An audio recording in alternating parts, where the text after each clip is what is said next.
Olá, estamos começando uma entrevista no Boletim Marco Antônio Villa e uma entrevista sempre especial com o senador Jorge Cajuru. O Jorge Cajuru é um senador extremamente ativo nas grandes questões nacionais, né? Sempre colocando o dedo nas feridas e não tira o pé nas divididas, como nós diríamos no futebol. Divide honestamente, nada de bater no tornozelo também. E é sempre com enorme prazer que eu recebo o senador Jorge Cajuru no meu canal, e agora na questão, na Comissão de Esportes, que eu acho fundamental num país. Até eu estava ontem vendo televisão à noite pensando, vou até marcar uma entrevista com ele, com um escritor que trabalha na parte de ficção com o futebol, a importância dos esportes, em especial do futebol, na nossa história, e que não se discute, né, não se dá a devida importância que para nós é tão importante. Então, mais uma vez, agradecendo o convite e a aceitação por parte do senador Jorge Cajuru, e já coloco uma questão que me incomoda também, que eu não suporto, cada vez é maior, a violência no futebol brasileiro. Como enfrentar essa questão? E muito obrigado por ter aceito o convite. Como sempre, eu que agradeço. É um privilégio para qualquer homem público deste país ser entrevistado por alguém da qualidade moral, intelectual de Marco Antônio Villa como jornalista e como historiador. Deus e saúde a todos e todas. A questão da violência, Villa, eu fiquei 45 anos na televisão brasileira, em carreira nacional, boa parte dedicando ao futebol, transmiti 9 Copas do Mundo, 6 Olimpíadas, sempre futebol, mas também fui apresentador, fui jurado de Flávio Cavalcante, de Silvio Santos, enfim, tive outras funções na televisão, dirigi o programa da Hebe Camargo. Agora, no futebol, a tristeza é que, para mim, não iria voltar aquilo que eu vi e que eu chorava em Minas e em São Paulo. Torcidas organizadas. A violência era tão nojenta, tão revoltante, tão frustrante, que você via cara a cara, ao sair do estádio, ou ainda estar no estádio, você via cenas inacreditáveis. Eu aqui lhe conto uma que nunca em entrevista comentei. Maracanã, 1980, decisão, Flamengo 3, Atlético Mineiro 2, Brasileirão. Você deve ter visto esse jogo histórico. De um lado, Reinaldo, de outro, Zico. Quando acabou o jogo, a torcida do Galo, enorme, presente no Maracanã, ela saía ao lado das cabines de rádio e televisão. E eu, deixando uma dessas cabines, eu, cara a cara, vi torcedores rubro-negros de facções organizadas, criminosas, com, pasmem, com espetos de churrasco na mão, em que o torcedor do Galo, que passava triste com a derrota, chorando para voltar para casa, simplesmente recebia o espeto no olho, no rosto. Eu vi vários. Eu pertencia à equipe da Rádio Itatiaia. Há jornalistas vivos que podem lembrar como eu. Roberto Abras, Viri Gonzer, Oswaldo Faria, Olavo Leite Cafunga Bastos, infelizmente, faleceram, mas estão no colo de Deus. Posteriormente, eu vi no Mineirão, entre Atlético e Cruzeiro, antes de começar o jogo, um torcedor com um cabo de enxada, literalmente matar o outro, um atleticano matando um cruzeirense, sem parar. Foram mais de 20 pauladas na cabeça, até ver a morte daquele seu co-irmão ali, cara a cara, em frente ao estádio. E a última, para não ser longo. Você deve ter visto ou se lembrado, visto na televisão. Eu estava pessoalmente. Pacaembu, Copa de São Paulo, futebol júnior, a famosa Copinha. Um torcedor foi morto no alambrado do Pacaembu, também espancado até chegar à sua morte num jogo de juniores, de meninos. Hoje, a gente vê a violência voltar ao futebol desta forma. Estamos próximos a ver mortes como nesta época. Estamos próximos de vermos coisas piores do que 8 de janeiro aqui em Brasília, Vila. O jogo Vasco e Goiás, eu fiquei aturdido quando terminou o jogo e os torcedores foram para o camarote, para as cabines, e aqueles profissionais que ali estavam, inclusive um treinador do Goiás, que não podia ficar no gramado, ficarem deitados, não podiam se levantar, com medo. Tivemos Vila Belmiro, tivemos jogo do Bahia. Para quem não sabe, em primeira mão, o presidente do Internacional de Porto Alegre anda de carro blindado hoje, com 4 seguranças, pois o seu apartamento teve uma surpresa de um drone, Vila, com bomba. Caramba. Com bomba. Portanto, a violência ao futebol está voltando como nos velhos tempos e não tenha dúvida que a qualquer momento assistiremos cenas como as 3 que eu te referi e relembrei. E como senador Jorge Cajuru enfrentar essa questão? É bom lembrar que nós assistimos, a gente que acompanha futebol, cenas terríveis na Europa, em certo momento, se repetia cenas de violência, tragédias em cima de tragédias. A tragédia da Bélgica foi uma das maiores nos campeonatos, antes ainda da Premier League, dos campeonatos da Inglaterra, antes de formar a Premier League. Violência, e os Rolling espalhando quando iam jogar na Europa continental, era aquela tragédia.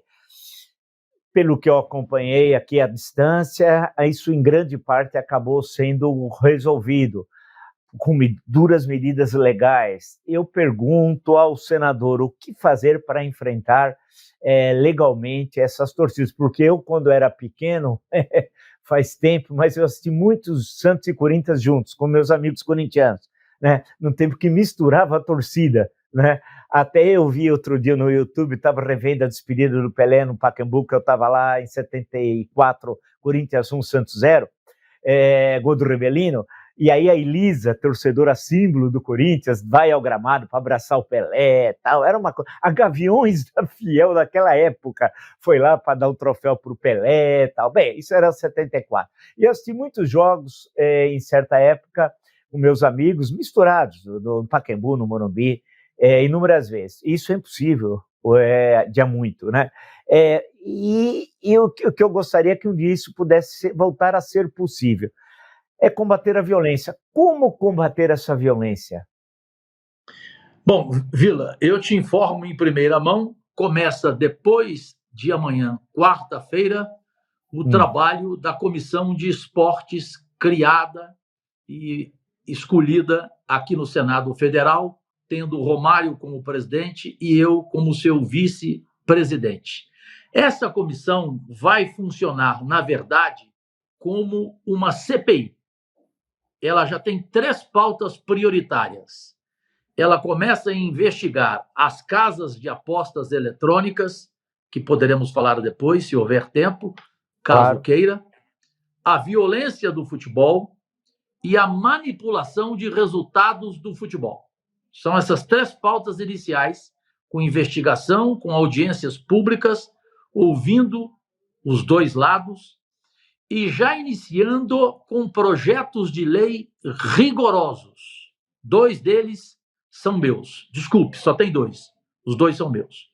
O primeiro é sobre a manipulação de resultado, e aí entra no quê? Entra na condenação. É preciso parar de brincar com o estatuto do torcedor.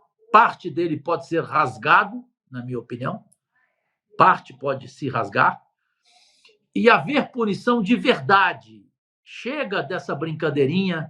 Eu já sei a sua opinião, estou aqui te imitando, porque ouvi de você que você não suporta aquela palavrinha, eu peço desculpas, tudo bem, errei, pronto, acabou. Isso não pode existir. Claro. Tem que existir condenação para valer, anos de prisão. E aquele torcedor que provocar a violência no estádio de futebol, da mesma forma que o racismo, que também é algo repugnante, inaceitável, criminoso mesmo, como se roubar ou até como se matar, dói o racismo, só quem sofre pode dizer. As condenações precisam ser diferentes. Imitarmos a Inglaterra, por exemplo, no que tange ao dia de jogo, aquele que provocou a violência no futebol, no estádio da capital dele, da cidade dele, ele não assiste o jogo e fica na cadeia preso por 24 horas. Porque quem fica na cadeia fala que é um sofrimento para não se esquecer jamais.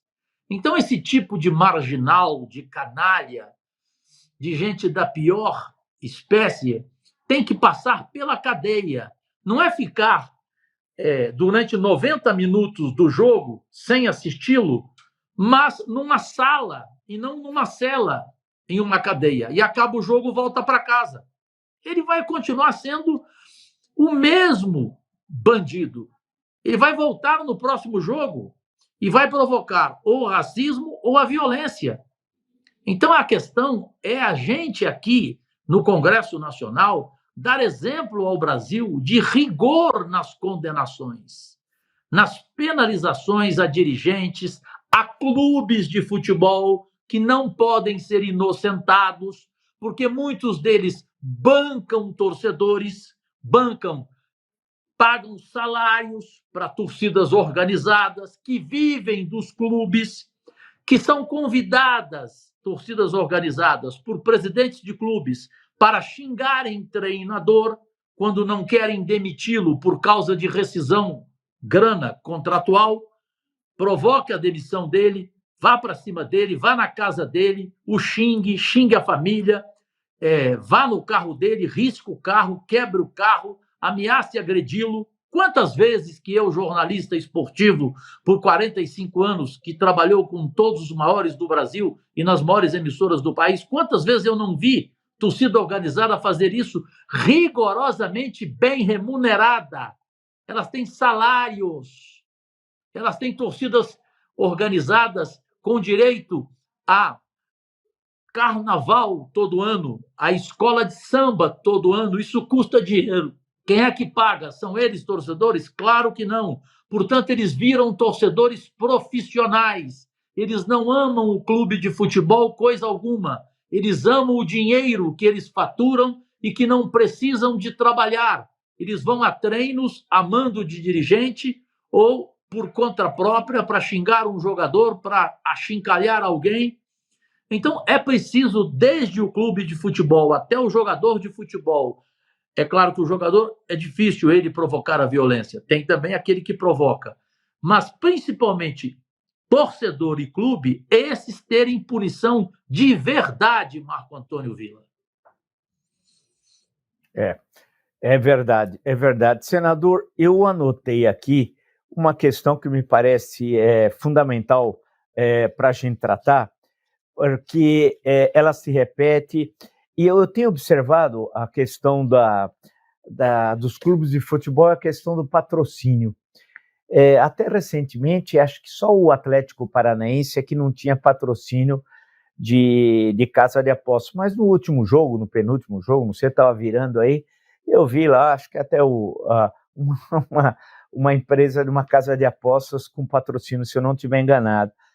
Aí cria-se uma situação que foi depois denunciada pela imprensa, envolvendo vários jogadores. Como resolver essa questão dos chamados cassinos virtuais? Proibi-los é possível? 2. Se não é possível proibi-los, como conviver com isso? 3. Como ter algum tipo de punição? Como é que essa questão pode ser trabalhada, senador? Bom, esse é um tema prioritário que, infelizmente, pouca gente na imprensa tem a sua independência para discuti-lo, mesmo estando para milhões de pessoas que acompanham você, Vila, no YouTube. Se você estivesse numa emissora, seja rádio, seja televisão, você não teria medo algum de falar sobre isso. O Brasil conhece a sua história. E outros jornalistas que também têm a sua coragem, eles são impedidos, ou seja, há uma censura, não toque nesse assunto. Por quê? Porque hoje o maior faturamento das emissoras de televisão nos seus intervalos comerciais não são mais da Coca-Cola.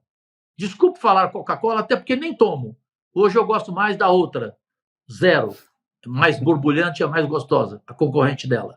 Não vou falar o nome, mas todo mundo sabe. Mas ela era a maior patrocinadora do Brasil nas televisões. Cervejarias, depois bancos. Hoje não. Hoje são as casas de apostas que mais gastam dinheiro com publicidade. Eu não vou punir emissoras de televisão como um senador chegou a propor aqui, que também as emissoras não poderiam mais exibir comerciais. Aí não, porque emissoras de televisão, de rádio, os jornais, eles vivem de publicidade. O que eles não podem é alimentar algo que é ilegal, imoral, e não propagarem que no Senado Federal, aliás, no Congresso Nacional, há quem queira fazer isso. E desculpem a modéstia, eu fui o primeiro a entrar com um projeto de lei para regularizar as casas de apostas eletrônicas, tarifá-las, porque elas não pagam imposto nenhum, nenhuma delas, e são 35 bilhões de impostos que o Brasil perde, perfeito? Entrei nessa ferida, nesse vespeiro, levei muita porrada, muita emissora de televisão nem me entrevista e talvez nem anuncie a minha morte, se Deus amanhã quiser me levá-lo, de raiva, porque eu tomei essa posição, e na tribuna falei várias vezes, que elas devem ser convocadas aqui. Algumas são sérias, algumas querem pagar imposto, não querem continuar ilegais, mas elas discutem algo que o ministro Haddad, ponderado, está errado. Cobrar uma licença igual para toda casa de aposta eletrônica. O valor seria de 30, não é toda casa de aposta que tem 30 milhões para pagar uma licença e começar a ser legal e a seguir o seu trabalho. Sim. Tem que ser proporcional, tem que ser de acordo com o tamanho da casa o pagamento da sua licença, para que ela trabalhe, repito, de forma honesta, transparente, clara. Agora, há várias casas que estão ameaçando a ilegalidade, irem para a ilegalidade, para o exterior, levar os apostadores para o exterior, como aconteceu em Portugal, Marco Antônio Vila. Boa parte da imprensa não sabe disso, não tem conhecimento, infelizmente. Portugal perdeu uma fortuna de imposto, de tributo, porque agiu assim, cobrou uma licença absurda. O que fizeram as casas de apostas? Foram para a ilegalidade e foram para outros países. O Brasil tem que saber relacionar com essa gente, e a Comissão de Esportes, presidida pelo Romário, comigo na vice-presidência, vai agir assim, mostrando ao governo como deve ser o relacionamento, mas como deve ser também a punição para quem não quiser jogar o jogo limpo. Quem quiser jogar o jogo sujo, que vá para a ilegalidade, que vá para a Punta del Este. Mas continuar do jeito que está, não dá, porque apostadores viraram investidores em jogadores de futebol, pagam 200, 300 mil reais para um jogador cometer um pênalti, para um jogador levar um cartão vermelho, e isso é de domínio público, porque alguns veículos de comunicação sérios e independentes fizeram essa denúncia, essas denúncias, times grandes, não times inexpressivos apenas, times grandes também. Jogadores foram punidos pelo Superior Tribunal de Justiça Desportiva. A CBF deveria, na minha opinião, suspender o campeonato brasileiro enquanto houvesse denúncia de manipulação de resultado, porque tem resultado que é inimaginável. Você vê um time de futebol de repente, perder de 5. Isso na Inglaterra aconteceu. O Tottenham perdeu para um time, desculpa a expressão, para um time de quinta categoria, um timeco, perdeu de 5. Os jogadores do Tottenham da Inglaterra pediram para devolver o dinheiro da renda aos torcedores. Indignados os jogadores. Então, jogador de futebol que aceita receber dinheiro para isso, e o dinheiro vem de apostador das casas de apostas, aí eu pergunto, esse dinheiro é do apostador? Será que ele tem essa grana, Marco Antônio Villa? Ou será que é a casa de aposta que está dando dinheiro para ele comprar jogador de futebol, aliciar jogador de futebol e corromper, literalmente, um jogador de futebol? Claro que é casa de aposta que está fazendo isso, porque o apostador não ganha. O apostador hoje vibra com R$100 que ele ganha como se fosse uma loteria esportiva e ele continua. Eu vou te dar um exemplo aqui, público. O ex-vice-presidente da República, general Hamilton Mourão, meu amigo pessoal, honradíssimo, contou que o seu neto gastou uma fortuna no seu cartão de crédito, menino de 10, 11 anos, fazendo aposta no futebol, nessas casas de apostas. E não é só o filho, o neto de Mourão. É o neto, é o filho de um monte de gente que está passando por isso, que fica em silêncio, né? E que a imprensa deveria fazer uma investigação, como nos bons tempos de uma revista Placar, dos grandes jornais brasileiros, que infelizmente ou não existem mais ou perderam o poder da investigação jornalística, que para mim só existe imprensa se existir investigação. Como dizia Milor Fernandes, imprensa é oposição, o resto é armazém de secos e molhados. É verdade, bem lembrado, grande Milor Fernandes. Mas o que o senador está destacando, eu fico lembrando aqui de uma série de fatos, tal, porque antigamente tinha isso, a gente via muito no cinema também, as lutas de boxe, né? A máfia norte-americana, então tinha filmes que mostravam isso, tinha filmes brasileiros que tocavam nisso. Eu me lembro, olha, isso é do fundo do baú, Anselmo Duarte e Odete Lara, absolutamente certo, que ele adivinhava os números da conta eram os mais jovens nem sabem, mas existia lista telefônica, porque a gente fala certas coisas, senador, que a gente precisa explicar, porque as pessoas nunca viram. Então havia um volume bem grosso chamado lista telefônica. Cada telefone você abria lá, Jorge Cajuru, endereço, número, tal. Então havia antigamente isso, uma coisa chamada lista telefônica. E havia um filme, eu me lembro que eu assistia muitos anos atrás, até numa coleção da Isto É sobre cinema brasileiro, com o grande Anselmo Duarte e Odete Lara, chamado Absolutamente Certo, de programas de aposta, no início da televisão dos anos 60, então ele acertava tudo, aí depois começam a subornar e tal. Então essa questão de subornar atividades, o caso do boxe, lembro uma vez um jogo do Corinthians e Palmeiras, acharam que o goleiro do Corinthians, que era um absurdo, não vou nem falar o nome dele, que seria muito chato, já falecido, o Tupanzinho lá fez uns gols, falaram que a culpa era do goleiro, que o goleiro não sei o quê, então sempre essas coisas. Mas agora não, agora a gente vê coisas incríveis, porque é o primeiro cartão amarelo, a primeira falta, o primeiro lateral, o primeiro escanteio, o primeiro gol, né? E não é só no futebol, é no tênis. No tênis, se você perde o primeiro set, o primeiro ace, a primeira dupla falta, é uma coisa inacreditável. Quando a gente entra nisso, uma vez eu entrei para ver como é que era, eu falei, meu Deus do céu, quer dizer, eu falo, tem gente que consegue vender sem parece que está vendendo no tênis. Ele vende o primeiro set e ganha os outros 2. Quem vai dizer alguma coisa? Eu ganhei o jogo, né? Mas ele tinha vendido o primeiro set. Quer dizer, é um negócio complicadérrimo essa questão que envolve as casas de aposta. Quer dizer, legalizá-las e da forma como está sendo sugerido pelo senador, não adianta a gente querer proibir aquilo que não é possível proibir, porque isso, com a mecânica existente hoje no mundo das comunicações, elas vão continuar existindo, né? Então, o desafio é como legalizá-las e impedir que elas de alguma forma violem o esporte, especialmente aquele que nós acompanhamos diariamente, que é uma marca do Brasil, que é o futebol. Claro, todos os esportes, evidente, mas o futebol que a gente acompanha. Agora, é um desafio porque é necessário construir uma legislação sobre isso, né, senador?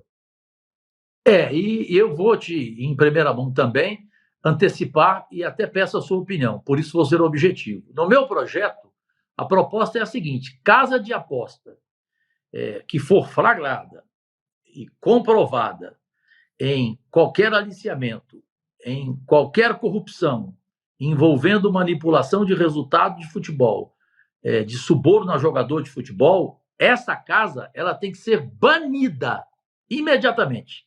Não é punida, é banida. O que você acha? Eu acho excelente, eu acho que tem de ser assim, tem de ser uma forma severa, né? Porque caso contrário, ouvem aquelas multas, como se fosse um caso de multa, ela tem uma interferência no esporte, supostamente, num caso. Poxa vida, você vai assistir um jogo, você tem uma ligação emocional com o time A, que está jogando contra o time B, você está fazendo o papel de bobo, né? Porque no time A, no seu time, tem 2 jogadores que foram comprados, né? E você não sabe, quer dizer, e isso que o senador lembrou logo no início, de times grandes, quer dizer, não é um time da terceira divisão que aconteceu isso. Claro, qualquer fato seria um crime, mas, poxa vida, houve um caso aí, é chato falar, não sei até que ponto ele teve envolvido, mas um jogador do Santos, que era um negócio que me chamava a atenção. Eu falei, do Santos Futebol Clube, caramba, né? É um negócio assim, inacreditável, né? Então, que isso tenha ocorrido, mas depois quis devolver o dinheiro, aí foi ameaçado de morte. Claro, você está trabalhando com máfia, você não está trabalhando com anjos, né? Então, essa necessidade, eu acho que concordo plenamente, de colocar na ilegalidade e nem discutir essa questão. Eu queria um último ponto do senador, para não ocupá-lo muito, essa questão do racismo, que nós tocamos, o senador tocou de passagem, é uma das coisas mais terríveis, que mais me irrita, em geral, em todas as atividades econômicas, no dia a dia no Brasil, no mundo. Eu me lembro do livro do Mário Filho, Negro no Futebol Brasileiro, o irmão Nelson Rodrigues.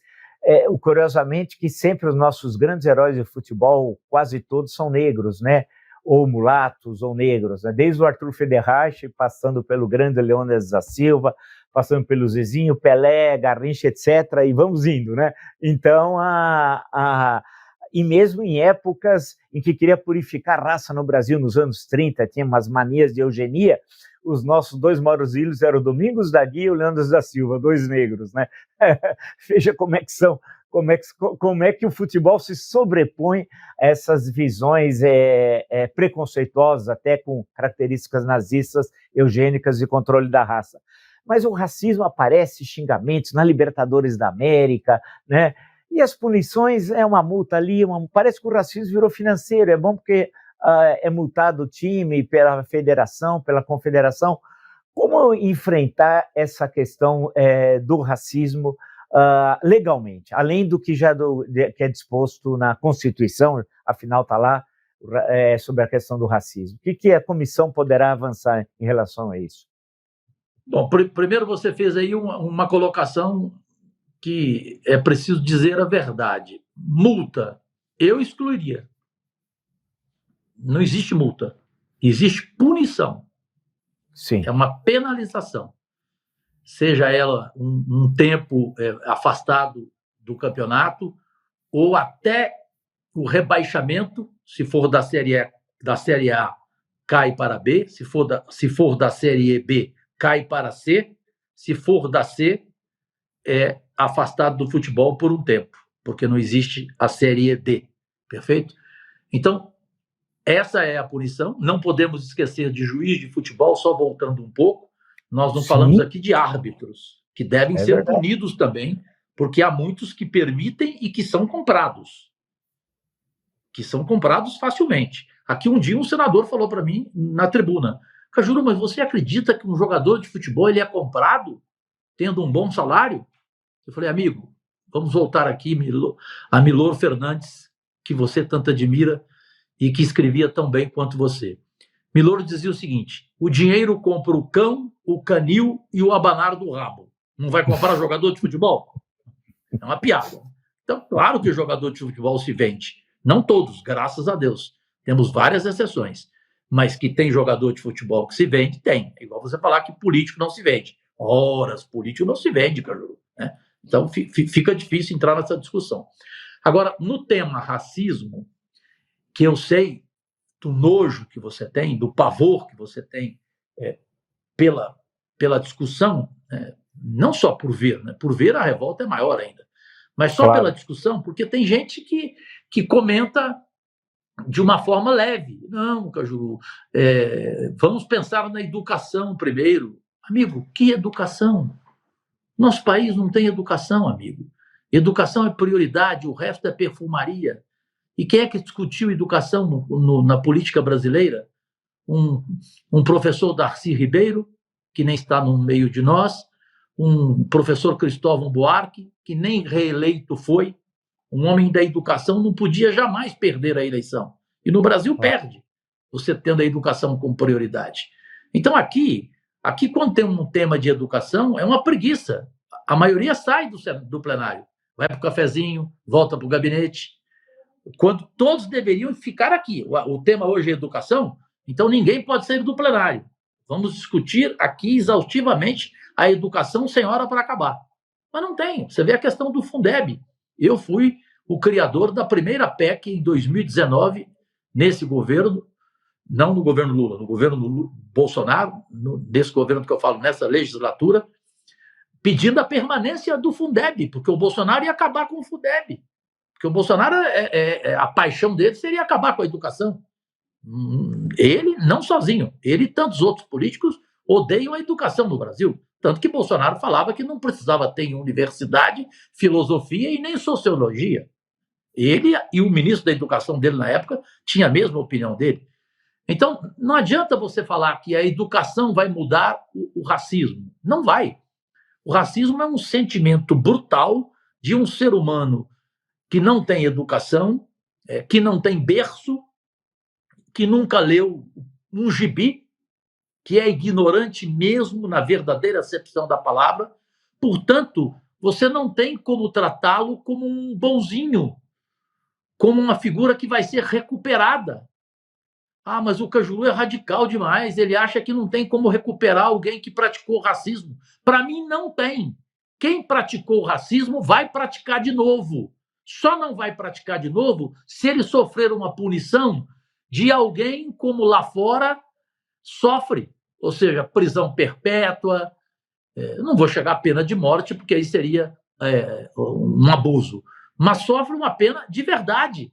E se não houver uma pena de verdade, não vai mudar a cabeça de quem praticou o racismo daquela forma em que, depois da prática, ele simplesmente cai.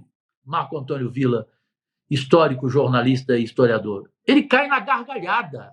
Eu já vi sujeito em estádio de futebol, em restaurante, praticar o racismo, em restaurante, chamar um garçom de crioulo e o garçom chateado virar as costas e ele começar a rir em uma mesa de restaurante.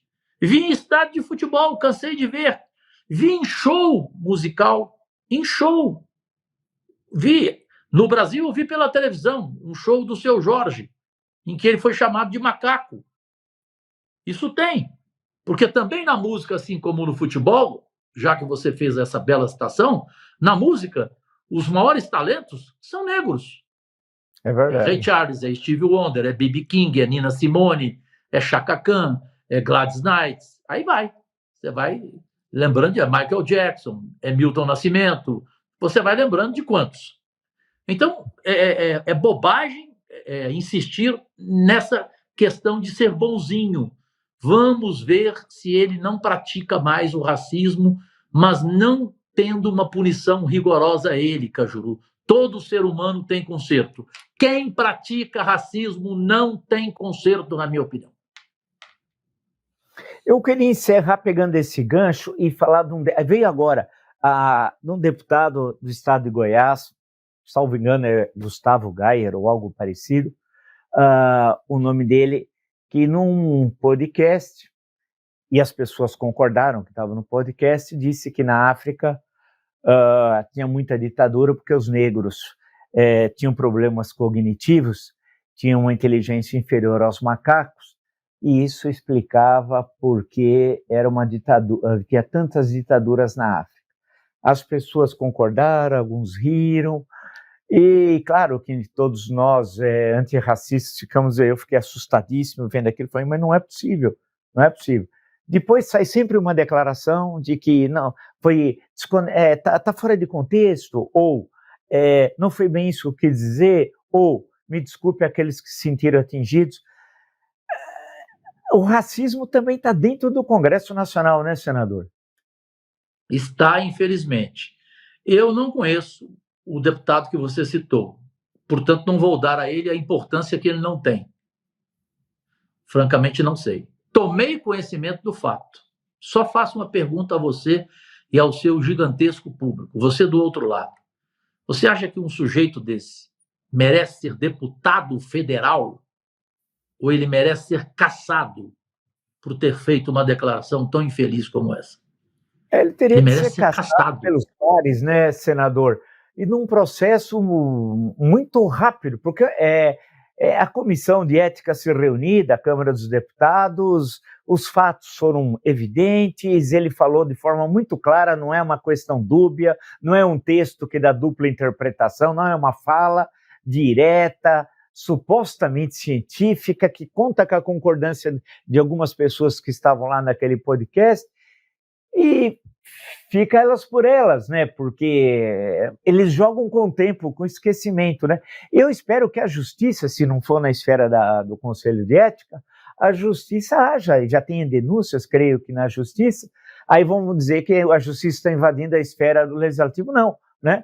Porque o racismo é um crime, está no Código Penal, está na Constituição, e nós temos de fazer aquela duplo movimento, senador, que eu sempre digo, ou seja, a punição e a educação, né? A punição severa, dura, né? E é construir uma cultura antirracista.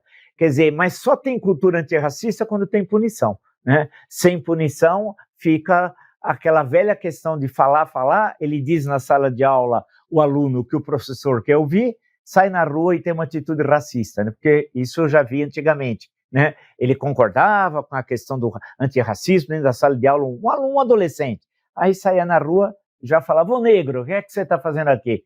Quer dizer, havia uma dissociação, né? Portanto, uma coisa e outra. Então, essa questão da punição da justiça, porque, caso contrário, é inaceitável, na terceira década do século XXI, um país como o nosso, em que a maior parte da população são negros e mestiços, e nós temos que ter orgulho disso, eu tenho orgulho disso, e de continuar assistindo cenas como essas, né, senador? E eu agradeço, claro, aproveito, para agradecer ao senador e deixar as últimas palavras com o senador Jorge Cajuru.